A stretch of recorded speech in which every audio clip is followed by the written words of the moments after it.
Mr Deputy President, the self-proclaimed Marches for Australia in Belmore Park and in other major cities should give us all cause for concern, because these rallies represented a brazen coming out of this country's very minority racist hard right, emerging from the shadows to assert themselves as a legitimate force in the political mainstream.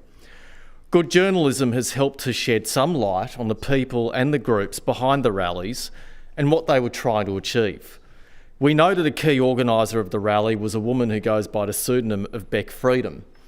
The Sydney Morning Herald published a leaked audio recording. Beck Freedom explained with respect to the purpose of the rally and giving her supporters instruction on how to guide ordinary people down the ideological path from everyday patriotism to white supremacy. In the recording, she said, and I quote, "I understand why people are saying it's not about race, but they're scared. If we break it down, this is how I try to explain it to somebody, okay? Protect Australian culture, heritage, way of life.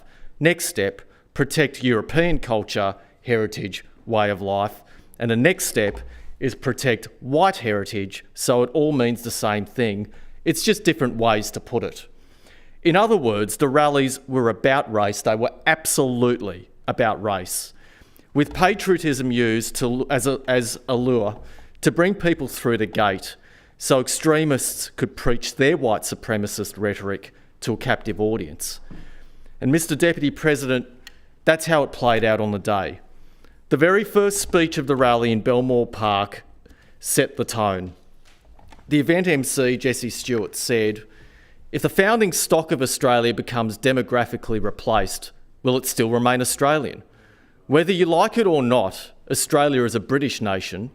The people who found it, settled it and built it have Anglo-Celtic blood, and they built it for the Anglo-Celtic people of Europe to inherit." Mr Deputy President, this talk of founding stock and Anglo-Celtic blood sends a chill down the spine of all non-white Australians. Of course, right-wing political movements are not new to Australia, nor is racism, but actual Nazis have always been seen as extremists, occupying a place on the very fringe of society. To see men proudly wearing their neo-Nazi uniforms, being allowed to take the stage and address the crowd, and march through the streets at the head of a rally with thousands of people following them, is something that very few of us ever anticipated seeing in our country. And Mr Deputy President, while the rallies were organised by extremists, we must recognise that many of the people who attended the rallies were there for entirely different reasons. Some of the crowd may have been union members, some of them may have been members of our political parties, a fair few of them may well have voted for me.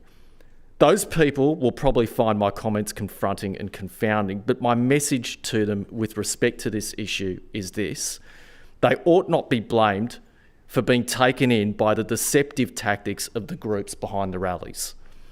The hustlers and the grifters behind the rallies know what they're doing, and they know what buttons to push. But I urge everyone to tread carefully. We all ought to stay alert for the signs that we are being used or manipulated, and we have to understand whose steps we are following. Because while some people drape themselves in the Australian flag, they betray our sacred banner by using it as a shield to protect them while preaching their toxic, imported ideology of division and hate. The people organising these rallies do not have your best interests at heart. They do not share our Australian values. They do not care for the country I love or the country we love.